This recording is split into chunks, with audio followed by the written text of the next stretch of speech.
Muito bom dia a todos e a todos. Eu iria dar início à nossa reunião do Grupo de Trabalho da Reparação de Danos Emergentes de Acidentes de Trabalho dos Praticantes Desportivos Profissionais. Hoje, na nossa primeira audição em Grupo de Trabalho, com a audição do Sindicato dos Jogadores, que temos aqui presentes, eu por acaso não tenho o número da gente. Joaquim Evangelista. João Nogueira da Rocha e João Oliveira. Muito bem, peço desculpa, estava-me aqui a falhar os nomes. Aqui presentes. Temos inicialmente uma intervenção inicial do sindicato por 10 minutos, que pode usar só um elemento ou dividido pelos restantes. Seguidamente darei a palavra aos grupos parlamentares, que neste momento temos representado o grupo parlamentar do PSD e eu própria, que sou a coordenadora, o deputado Hugo Maravilha, do Partido Socialista, o deputado Francisco Diniz, do PCP, o seu deputado Alfredo Maia, do Bloco de Esquerda temos aqui a senhora assessora que estará em representação do partido, uma vez que hoje está a decorrer muitos grupos de trabalho e comissões ao mesmo tempo e é difícil muitas das vezes estarmos em todos, mas tomará boa nota e certamente depois a senhora deputada Isabel Pires poderá ouvir e ver esta audição no sentido de, eventualmente, se alguma coisa ficar por esclarecer, também vos fazer esse pedido de esclarecimento. Entretanto, também demonstraram vontade de estar, mas não, até ao momento ainda não conseguiram estar, o seu deputado Chega Jorge Galveias e a senhora deputada Carla Castro, da Iniciativa Liberal. Eu iria então dar início a esta audição e passaria então a palavra ao Sr. Presidente por 10 minutos. Muito obrigada. Muito obrigado, muito bom dia, Sra. Presidente. Os meus cumprimentos aos senhores deputados. Obrigado pelo convite. Eu vou fazer uma primeira intervenção. Acompanham-me o Dr. João Nogueira Rocha, advogado do sindicato e presidente da mesa da Assembleia Geral do sindicato, e o Dr. João Oliveira, secretário-geral e advogado também do Sindicato dos Jogadores. A proposta de lei 348 pretende alterar o regime de reparação dos acidentes de trabalho dos praticantes esportivos profissionais, nomeadamente a Lei 27/2011, foi apresentada pelo Partido Socialista e debatida neste grupo de trabalho após um longo caminho com discussões encetadas na anterior legislatura, que sentaram à mesa sob coordenação da Secretaria de Estado da Juventude e do Desporto, entre outros a Liga, a Federação, a Associação Portuguesa de Seguradoras. É por isso importante que os senhores deputados conheçam aquela que foi a percepção do Sindicato dos Jogadores desde o primeiro momento em que foi convocado para conhecer a posição dos referidos intervenientes sobre a suposta necessidade de revisão do regime vigente.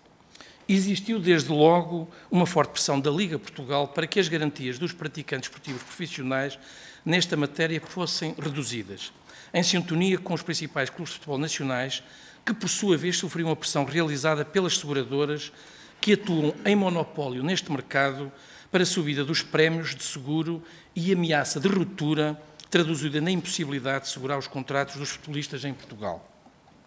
Quando, ao mesmo tempo, temos uma seguradora envolvida neste processo a patrocinar uma competição profissional e alguns clubes de forma direta, tornando-se ainda mais claro o lobby instalado e a clara articulação para garantir a redução do número de acidentes de trabalho a reparar, bem como das compensações legalmente exigíveis.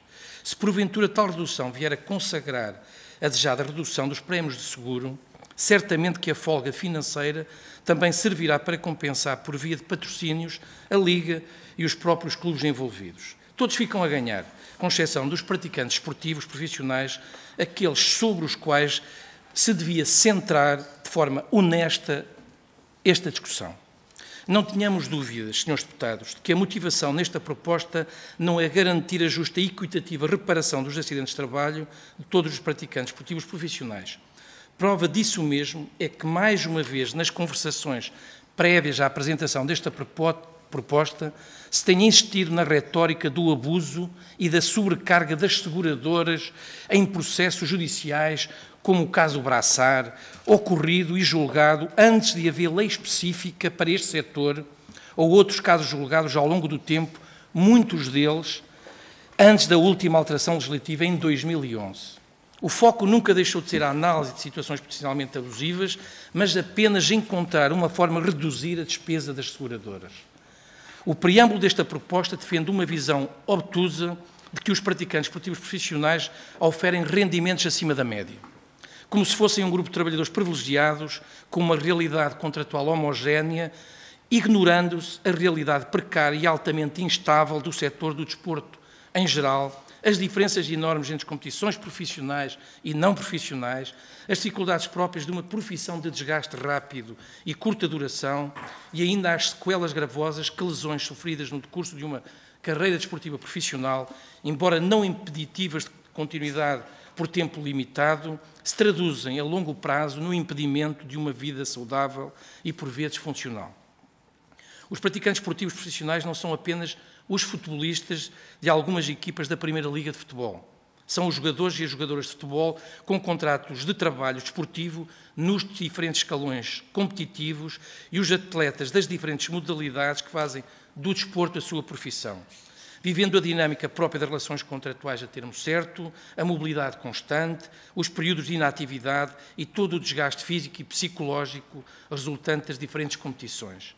Os comentários do Sindicato dos Jogadores à proposta não podiam, por isso, deixar de focar-se nesta realidade muito diversa, sendo críticos e demonstrativos de que não existe qualquer especificidade no setor do desporto que justifique ou torne menos gritante a violação de direitos consagrados constitucionalmente a qualquer trabalhador que sofra um acidente de trabalho, sendo estes anulados nos casos ou severamente limitados noutros casos. Diga-se ainda que, mesmo com referência ao direito comparado, como por exemplo a Liga Portugal tentou fazer passar numa inaceitável proposta de agravamento das limitações à reparação de acidentes de trabalho dos praticantes esportivos profissionais, constantes da proposta do PS, existem nesses mesmos países sistemas de proteção social na doença eficazes e sistemas previdenciais complementares capazes de responder às necessidades destes praticantes, nomeadamente fundos de pensões, como aquele que oportunamente o Sindicato dos Jogadores apresentou nesta Casa e não mereceu até ao momento a devida atenção. Aqui chegados, os nossos comentários só podem ser contundentes na identificação das limitações de direitos que não encontram qualquer justificação na especificidade da atividade esportiva. Desde logo, a limitação das compensações por incapacidade permanente, vulgo IPPS, a vítimas com incapacidade igual ou superior a 5%, o proposto no artigo 6, número 1.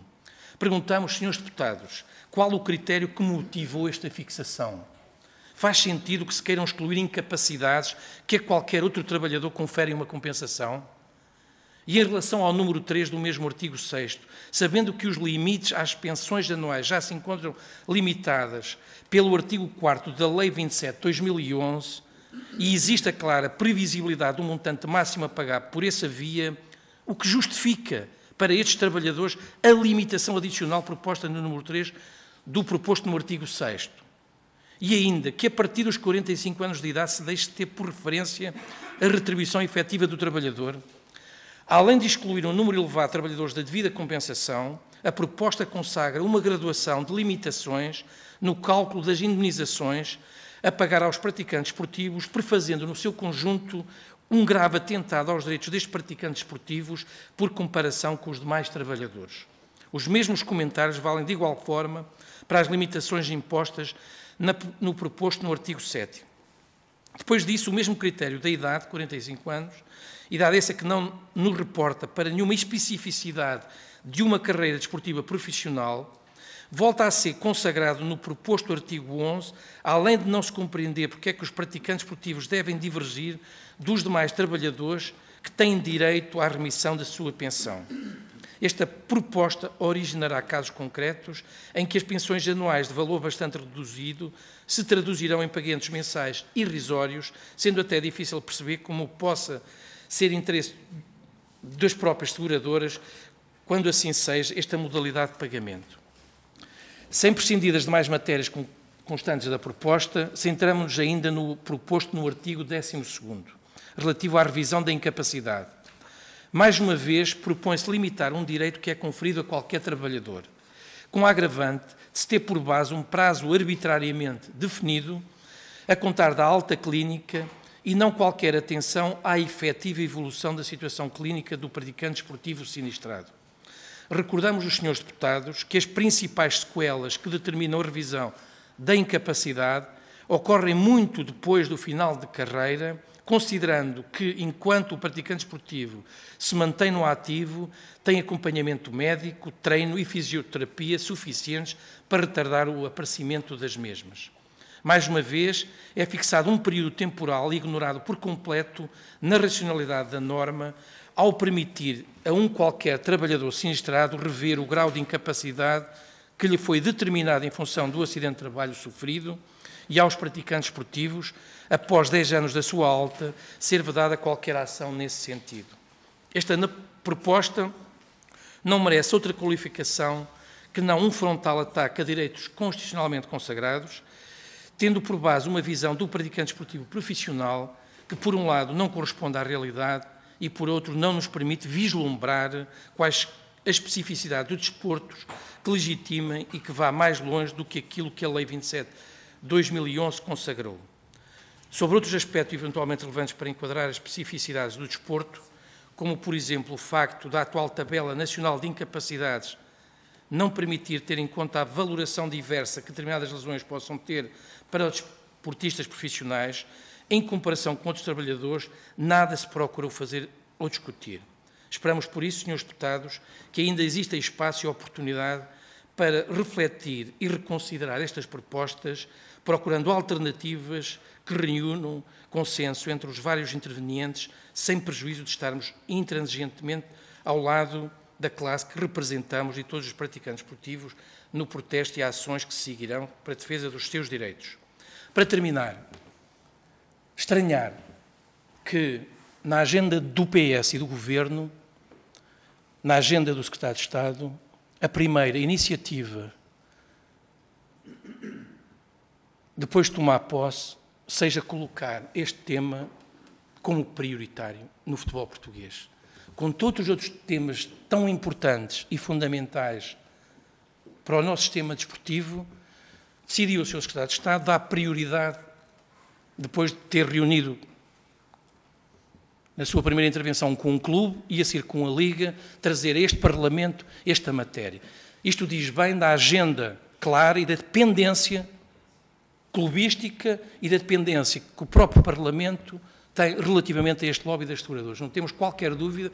Aliás, compreendemos a posição do PS e do PSD, não nos surpreende, porque alinhados já na anterior revisão, mas estranhamos a posição do PCP ao abster-se e do Bloco de Esquerda sobre matéria fundamental para os trabalhadores em clara violação com a Constituição. Muito obrigado. Muito obrigada, Sr. Presidente, e obrigada por cumprir o tempo que lhe foi indicado inicialmente. Eu iria dar a palavra aos grupos parlamentares aqui presentes, sem antes dizer que, entretanto, se juntou a nós o Dr. Paulo Ralha, assessor do Partido Chega. Entretanto, permita-me só, porque não ficaria bem comigo própria, de dar aqui duas notas iniciais. Uma delas é dizer que, e em nome do Partido Social Democrata, dizer que o Partido Social Democrata entende que nós, em algumas matérias, quando aprovamos na generalidade para baixar a especialidade, é para podermos contribuir ou dar contributos também naquilo que é um processo legislativo.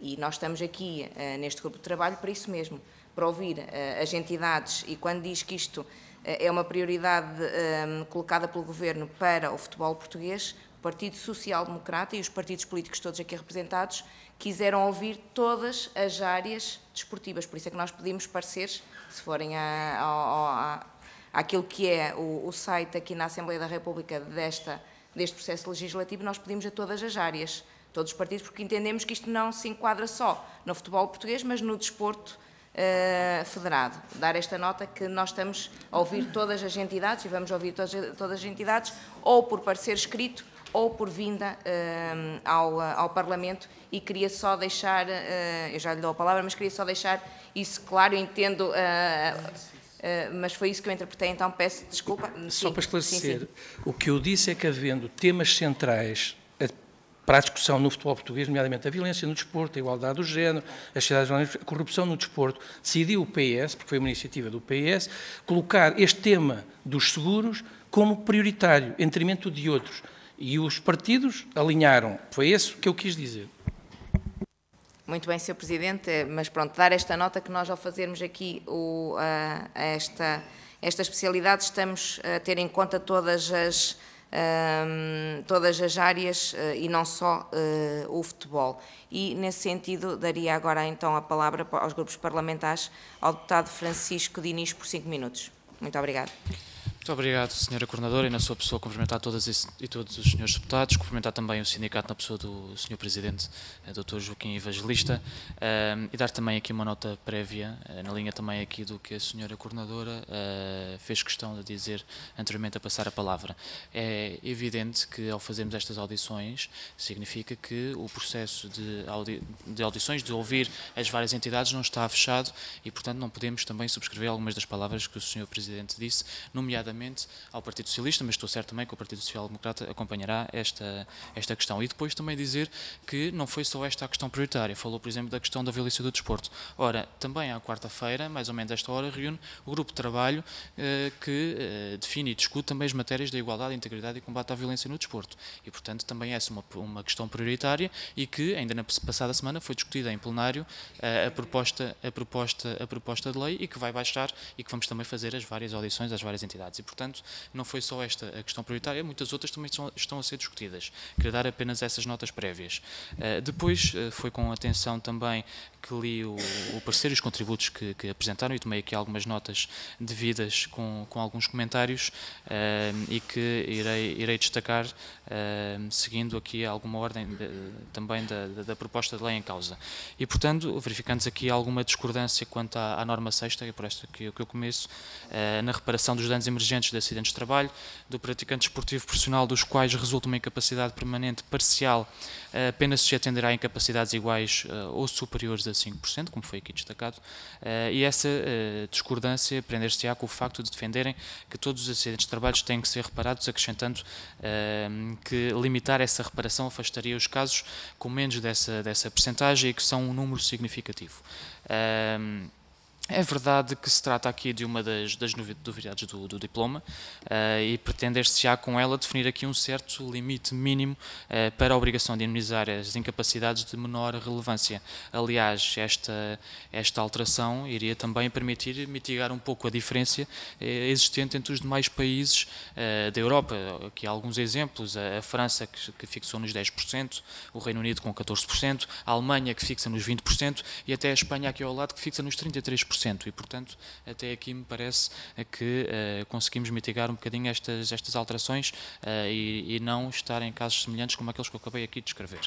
Depois, no que respeita aos artigos 7º e 9º, o projeto do diploma aqui não inova em relação à atual Lei 27/2011, isto ao estabelecer diferentes patamares indemnizatórios, consoante o atleta tenha mais ou menos de 35 anos.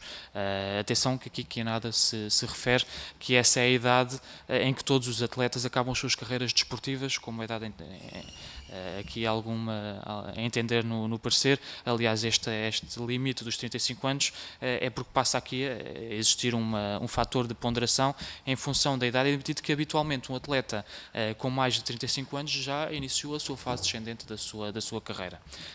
E por fim aqui uma última nota também sobre o artigo 11º, e este aqui acaba por replicar aqui algumas adaptações do regime geral da remissão de pensões prevista na Lei nº 98/2009 e que regulamenta o regime de reparações de acidente de trabalho e doenças profissionais, incluindo a reabilitação e reintegração dos profissionais. Eu, por fim, coloco-lhe então a questão, até porque nos parece que esta iniciativa legislativa melhora substancialmente a situação que carecia de alguma solução e muito requerida por algumas entidades e algumas também que já foram mencionadas, mas que acaba por transpor um bocadinho aquilo que são as vontades e essa necessidade de solução iminente que eu acabei de referir, se não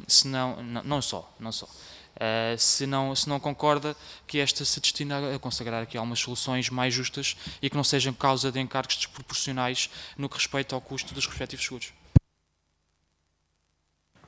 Muito obrigada, Sr. Deputado Francisco Diniz. Passaria a palavra ao Sr. Deputado Hugo Maravilha, do Partido Social Democrata. Muito obrigado, Sra. Presidente. Começar também com as notas prévias e, de certa forma, subscrever aquilo que foi dito pela minha colega Helga e pelo Sr. Deputado Francisco Diniz, que realmente o projeto baixou à Comissão. Obviamente estamos aqui todos para dar o contributo. O Sindicato dos Jogadores é o primeiro a ser ouvido, até tem esse privilégio.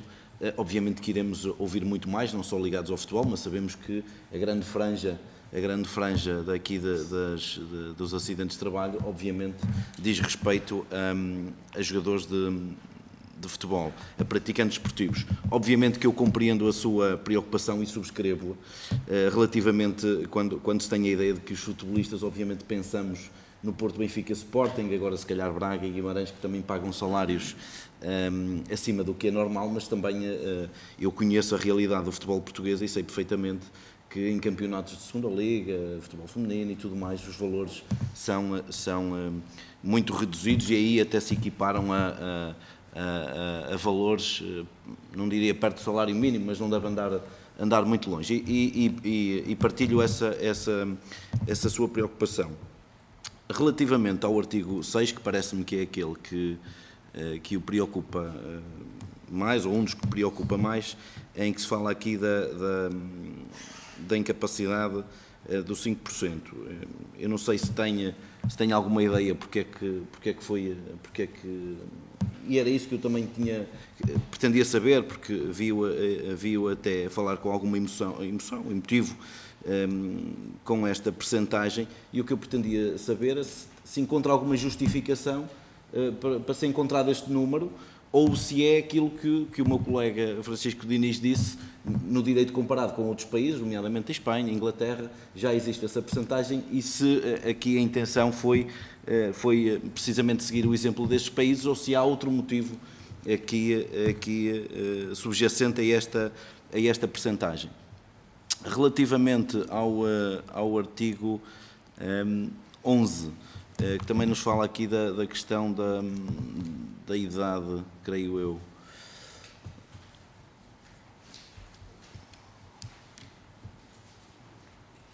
E da pensão anual e da remissão. No fundo, o que é que eu fazia-lhe antes uma pergunta de forma geral, era saber se este diploma melhora ou não o que já está em vigor, em que medida aqui o melhora, qual é a sua perspectiva? Podia-nos dizer, olha, faz sentido esta e esta alteração, não faz sentido todo esta e esta alteração. Portanto, eu acho que daria um muito maior contributo. Dou-lhe este exemplo, no artigo 6º, quando refere que entende que o 5% não concorda. Diga-me, não concorda que não seja nenhuma percentagem ou formularia o artigo de uma outra forma? Eu acho que o contributo seria muito melhor assim. Está bem? Para já é só. Muito obrigada, Sr. Deputado Hugo Maravilha. Passaria então a palavra também por 5 minutos ao Sr. Deputado Alfredo Maia, do Partido Comunista Português. Muito obrigado, Sra. Deputada Coordenadora, Srs. Deputados, Srs. Dirigentes do Sindicato dos Jogadores. Começo por agradecer em nome do PCP a vossa contribuição escrita e a vossa contribuição presencial, assim como as críticas, aliás, contundentes que aqui formularam, incluindo ao PCP e ao sentido de voto de abstenção que formulou na discussão e votação na generalidade. Como sabem, a abstenção pode ter vários sentidos. E, naturalmente, que o que o PCP quis fazer foi não inviabilizar este projeto, mas justamente contribuir para aprofundar a discussão, desde logo com a participação nessa discussão dos principais interessados, os atletas. Foi, aliás, por isso que o PCP propôs um elenco muito vasto de organizações para serem ouvidas, incluindo, sobretudo, as organizações representativas dos atletas, aliás, nas mais diversas modalidades. E, portanto, nós estamos disponíveis para discutir, para aprofundar, para contribuir para melhorar, se for possível melhorar, sem prejuízo da decisão final ou do voto final que formularemos quer em sede de comissão, quer em sede de plenário, quando voltar à votação na generalidade. À votação final, eu gostaria de colocar-lhe algumas questões, desde logo em relação a este aspecto que aqui volto a referir, e desta vez com mais abundância de pormenores, relativamente ao lobby das seguradoras.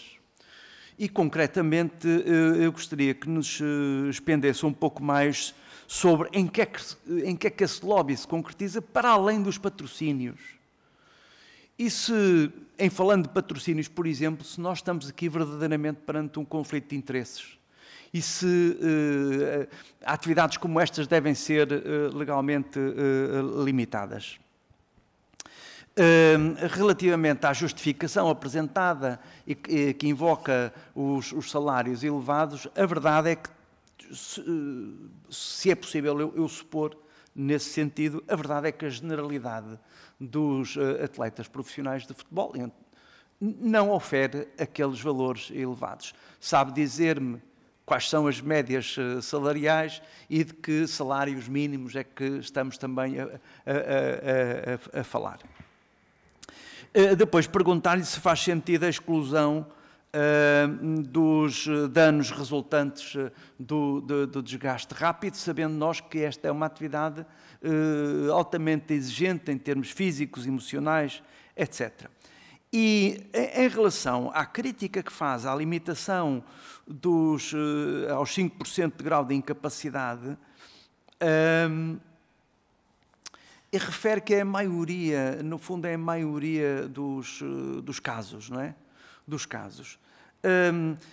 Podemos presumir que mesmo a este nível de 5% há uma consequência imediata, é a impossibilidade do atleta de praticar a sua atividade, pelo menos durante algum tempo, e que nessa medida prejudica a sua carreira, o seu futuro e porventura, também a sua retribuição.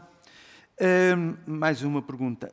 E ainda, em referência aos 35 anos, que se presume ser a vida útil de um atleta profissional, de futebol profissional, se faz sentido rever este limiar, e que, aliás, justamente o sindicato refere isto, e refere mesmo a necessidade de revisão deste limite máximo. E a pergunta que lhe fazemos é em que sentido fazer essa revisão e que limite propõe o sindicato dos jogadores. Terminaria com uma outra questão relativa à remissão a que se refere o artigo 11º, referido à idade de 45 anos. E, mais uma vez, em termos de proposta concreta, o que é que alvitra o Sindicato dos Jogadores? E disso, muito obrigado pela atenção. Muito obrigada, Sr. Deputado Alfredo Maia. Um agradecimento a todos os deputados pelo cumprimento escrupuloso do tempo. Eu iria passar a palavra ao Sindicato dos Jogadores, numa primeira fase ao Sr. Presidente Joaquim Evangelista, que entretanto já me sinalizou à mesa que irão dividir o tempo por 10 minutos. De qualquer forma, se estenderem um bocadinho, uma vez que estamos no cumprimento do horário, eu acho que era de todo pertinente também ouvir o que têm para nos dizer os vossos contributos. Muito obrigada. Muito bem, muito obrigado. Muito obrigado, Srs. Deputados. Vou, de facto, contextualizar este tema no ordenamento desportivo. Em 2019, salvo erro, era então o Secretário de Estado João Paulo Rebelo, fomos surpreendidos, inopinadamente, convoca-nos para discutir este regime. Sr. Deputado, é importante, estava aqui a contextualizar este tema. Em 2019 fomos convocados pelo Secretário de Estado, então, João Paulo Rebelo, para um grupo de trabalho que tinha uma proposta feita de lei, feita pelas seguradoras, e que foi apresentada pela Liga ao Secretário de Estado, e o Secretário de Estado convocou-nos para aquele grupo de trabalho. Grupo de trabalho onde eu manifestei imediatamente a repulsa pela forma como o processo se iniciou, sem qualquer tipo de diálogo, pelo traduzir um diploma sem haver discussão, levantei-me, recusei-me a estar presente e só a pedido, foi assim que começou este processo, a pedido da Federação, do Presidente da Federação, voltei ao Grupo de Trabalho. Grupo de Trabalho liderado por nós, do ponto de vista técnico, o Dr. João Nogueira da Rocha e as seguradoras. A Federação e a Liga, salvo devido respeito, estiveram sempre distanciados, porque a Liga limitou-se aqui a cumprir aquilo que as seguradoras lhe manifestaram. Mostramos esta disponibilidade e construímos um documento, fomos feito cedências, o sindicato, apesar de posições muito claras, porque temos pensamento crítico no futebol português, não damos a reboque de ninguém, nós fazemos o trabalho de casa, sabemos exatamente o que estamos a discutir e temos a opinião crítica, pública, assumida frontalmente. Manifestamos as nossas opiniões, cedemos onde entendíamos que havia limite para ceder e chegamos a um documento que é o documento impossível de negociar e as negociações foram suspendidas. Porquê é que eu estou a contextualizar o lobby? Porque no Grupo de Trabalho e por trás do Grupo de Trabalho, a SABSEG, que é o parceiro da Liga, sempre influenciou as negociações, sempre esteve presente, sempre definiu as condições políticas para o efeito e sempre deu instruções à Liga para que aquele diploma, mais do que aquele diploma, era aquele que permitia às seguradoras, de alguma forma, reduzir os encargos e por essa via ajudar os clubes, sem nunca apresentar factos concretos. E, portanto, as negociações terminaram, a pandemia entrou, o Sr. Secretário de Estado foi à vida dele, acho que agora é deputado, não é? O Paulo Rebelo, entrou um novo Secretário de Estado, que estranhamente, repito, depois, na primeira reunião pública, estar no Futebol Clube do Porto e depois, na segunda, estar na Liga, a primeira iniciativa que toma nesta Assembleia é trazer o tema dos seguros. Que nós também achávamos que, quer dizer, sem sermos convocados para o efeito, sem haver qualquer discussão, agarrando o diploma, ou seja, até parecendo que não há aqui um histórico e um contexto sobre esta matéria. Esta é uma matéria, de facto, que tem este histórico, foi discutido pelas partes, são estas as partes, sindicato, Liga e Federação, durante um período, partiu-se muito a pé, nós cedemos onde havia de ceder, e, portanto, estranhamos novamente esta maneira de estar. Quer dizer, nós não podemos ter um diálogo efetivo e depois, em algumas matérias que interessam a uma das partes, sermos surpreendidos. Isto não é correto. Não é aceitável que nem a Liga, nem a Secretaria de Estado nos tenha dito que esta matéria ia ser colocada na agenda. E foi isto que aconteceu. Portanto, para que fique claro, e continuamos a ter a pressão, e eu isso vou fazê-lo publicamente, não vai porque eu vou fazer publicamente a história deste processo e dizer quem esteve envolvido desde a primeira hora neste processo, para explicar exatamente como é que as seguradoras continuam a determinar, muitas das vezes, a ação de alguns dirigentes e de alguns políticos. Salvo o devido respeito, eu vou dizer quem é que são. Quanto aos praticantes esportivos, no futebol português há duas competições. Competições profissionais e competições não profissionais. Ou seja, a primeira e a segunda liga são competições profissionais, as demais são não profissionais. Mas já há jogadores profissionais nas duas competições. Ou seja, no Campeonato de Portugal, nos distritais, há centenas de contratos de trabalho. Noutras modalidades, no handball, no basquetebol, há contratos de trabalho. Portanto, nós estamos a falar de uma realidade que vai para além da Primeira Liga. Vai para além, salvo o devido respeito, do Benfica, Porto e Sporting. Portanto, não é aceitável que todos os praticantes sejam postos em causa. Já vamos ver do ponto de vista técnico, porque não é um tema fácil. Vou pedir ao Dr. João Nogueira que explique em que é que se traduz, de facto, esta alteração, porque muitas das vezes, no próprio grupo de trabalho, com a Federação, com a Liga, havia advogados que não entendiam a dimensão deste assunto. Portanto, vou pedir ao Dr. João Nogueira da Rocha que explique o que é que está aqui em causa, do ponto de vista técnico, e que nos obriga a tomar esta posição. Tem a palavra, então, o Sr. Dr. João Nogueira Rocha. Bom dia. Bom dia a todos os senhores deputados e demais pessoas aqui presentes. Eu, relativamente, ia tentar aqui responder às questões e aos artigos que estão aqui mais em causa. Começaria pela questão dos 5% do artigo 6º e daquilo que o Sr. Deputado falou relativamente ao direito comparado. vamos lá ver, nós não podemos comparar aquilo que não é comparável. E porquê? Porque as tabelas nacionais de incapacidade, portanto, a incapacidade parte de uma tabela nacional de incapacidades, que é um diploma que regulamenta esta atividade e estes processos. O que é que acontece? Qualquer tabela nacional de incapacidade europeia é muitíssimo superior, parte de percentagens diferentes da avaliação do dano físico relativamente a cada sinistrado. E, portanto, quando nós temos em Portugal o exemplo típico e mais habitual, que é o joelho, a tabela nacional de incapacidades tem um mínimo de 1% e um máximo de 5% para lesões ligamentares, de menisco, etc., que representam a grande maioria das lesões dos sinistrados. Ora bem, se nós estamos a pôr o limite mínimo de indemnização nos 5%, estamos a pôr aquilo que seria o máximo de uma lesão do joelho, que é aquela que representará talvez 90% dos acidentes de trabalho de um jogador profissional de futebol.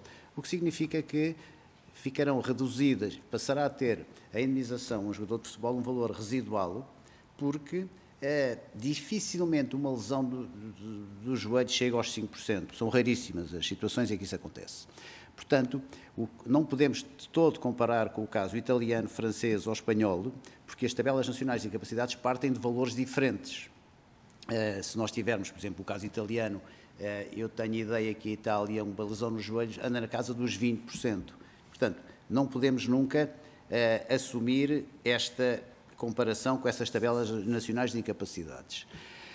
Para além disso, nós temos, ainda nesta questão das incapacidades, para além de, relativamente ao direito comparado, não se aplicar, pela razão que expliquei, há um problema de base neste processo, que é um problema de, em nossa opinião, de inconstitucionalidade, ou seja, nós estamos a criar para os praticantes desportivos profissionais um regime diferente daquele que é aplicável a qualquer outro trabalhador.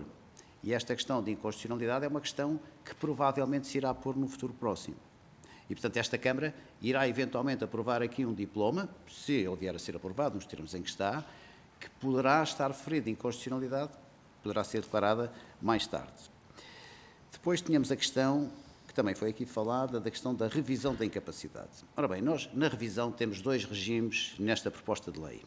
O primeiro diz, se da lesão não resultar nenhuma incapacidade, o período de revisão de incapacidade, a revisão, enfim, explicando rapidamente, a revisão é uma reavaliação do sinistrado mais tarde. E, portanto, esta revisão da incapacidade tem um prazo de 3 anos, se não resultar nenhuma incapacidade inicial. Ora bem, em primeiro lugar, em 99% dos casos, quando saem da avaliação clínica dos clubes, que é quem faz o acompanhamento clínico do jogador, é sempre dada alta sem desvalorização, ou seja, o jogador sai sempre, por declaração do clube, com desvalorização zero.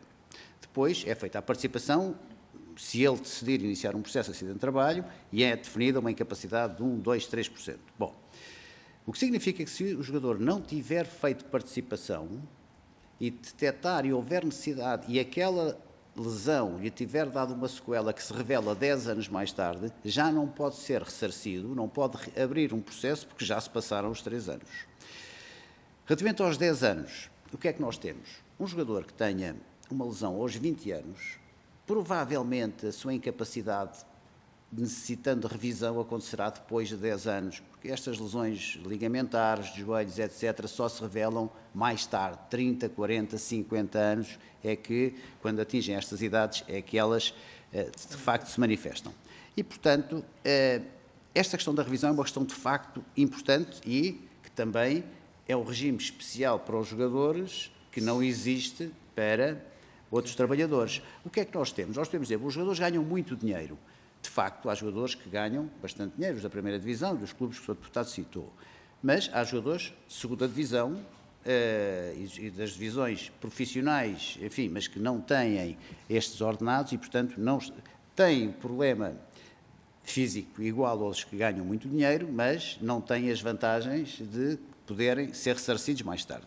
Bom, por força de revisões de incapacidade ou de indemnizações que tenham direito pela diminuição física que têm do acidente de trabalho.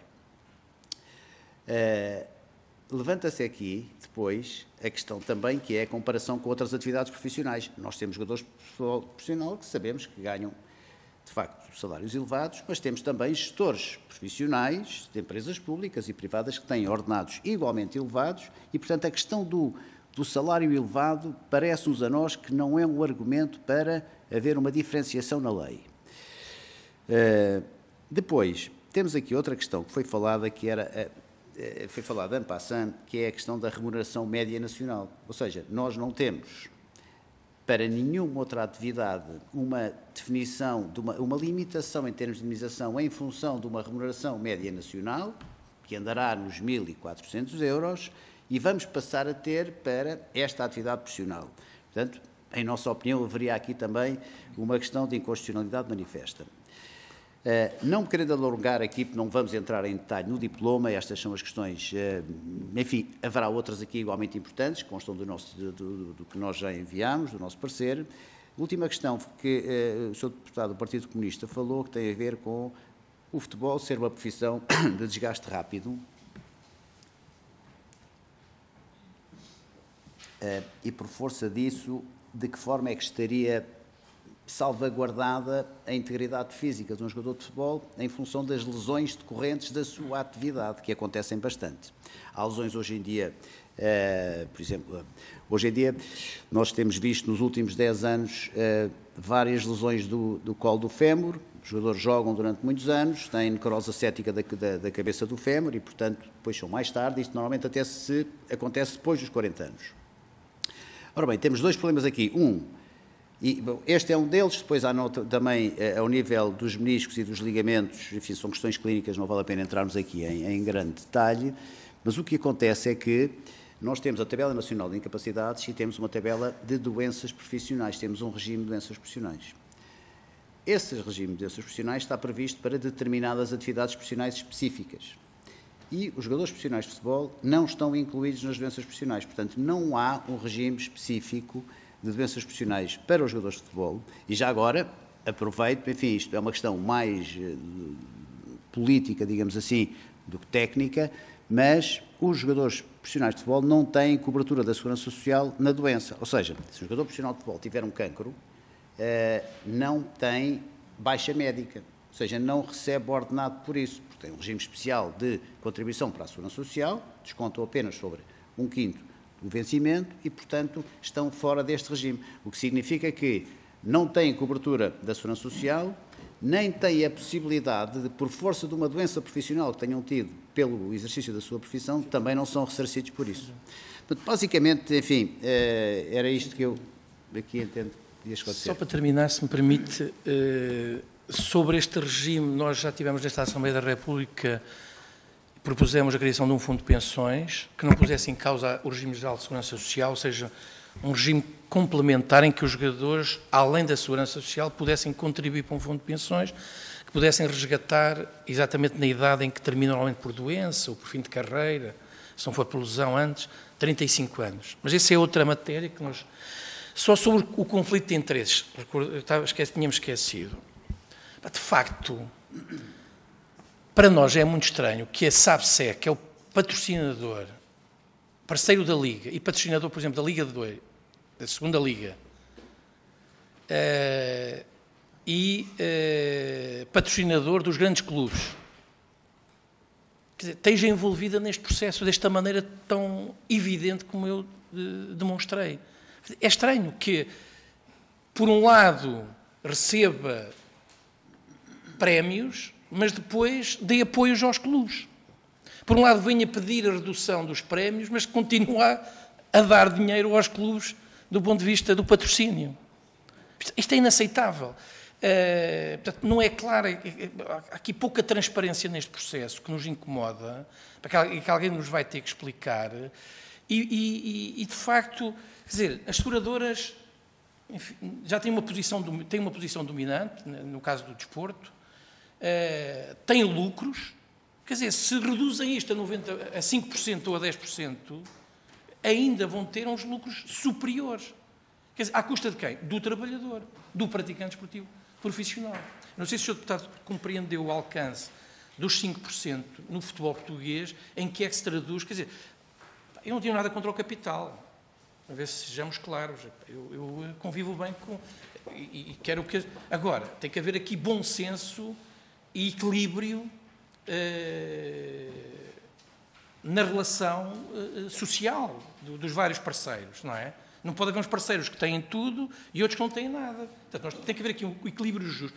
Eu tenho todo o gosto que as seguradoras ganhem dinheiro, que investam no futebol, mas não pode ser a todo o custo, não vale tudo para as políticas. Eu acho que esta Casa tem que dar o exemplo. Nós temos fartos de casos, não é? Ultimamente, no seu partido, infelizmente, que demonstram que, de facto, se tem colocado no pior sentido dos interesses em causa. Portanto, eu acho que, de uma vez por todas, o PS tem que, de facto, ter uma posição clara sobre aquilo que deseja para o país, na relação do país como um todo. E a mim incomoda-me que os praticantes esportivos estejam a ser utilizados, não é? Sem qualquer escrúpulos, para beneficiar a parte que tem mais poder. Está a ver? Portanto, eu não vou aceitar isto e vou fazer tudo o que estiver ao meu alcance para denunciar esta situação que, desde o início, repito, desde o secretário de Estado, e foi o PS, assumiu esta posição, estranhamente, para agradar às seguradoras. Com que intuitos, não sei. Nós sabemos que há muitos dirigentes que terminam a sua carreira partidária e vão trabalhar para as empresas. Vamos ver quem é que está envolvido. Eu vou fazer esse trabalho. Agora, não é aceitável, não aceito que seja feito à custa dos trabalhadores e à custa dos jogadores profissionais de futebol. Isso eu não vou aceitar. Muito obrigada, Sr. Presidente. Restantes membros presentes do sindicato. Dizer naturalmente que este grupo de trabalho, esta foi a primeira audição no âmbito do projeto de lei 348, que aprova o regime específico relativo à reparação de danos emergentes de acidentes de trabalho dos praticantes desportivos profissionais. Dizer que estamos todos, e eu acho que posso falar todos em nome dos grupos parlamentares aqui presentes e também dos seus assessores Catarina Silva, do Bloco de Esquerda, e Paulo Ralha, peço desculpa, do Partido Chega, estamos todos imbuídos do mesmo espírito de discutir este projeto de lei no sentido de ouvir todas as entidades, como disse no início, presentes e que estejam disponíveis para nos dar contributos de todas as áreas do desporto. Naturalmente que depois cabe aos partidos políticos, mediante aquilo que são os contributos das entidades, e aqui permitam-me agradecer aquilo que foi os contributos escritos e os contributos que deram nesta audição, depois cabe aos partidos políticos, na discussão agora na especialidade, se entenderem, proporem alterações a este projeto de lei no sentido de ir ou não de encontro àquilo que são as vossas expectativas, mas isso é uma gestão política dos partidos que será, entretanto, decidida. Mais uma vez, agradecer a todos os presentes e dava assim como concluída esta audição. Muito obrigada.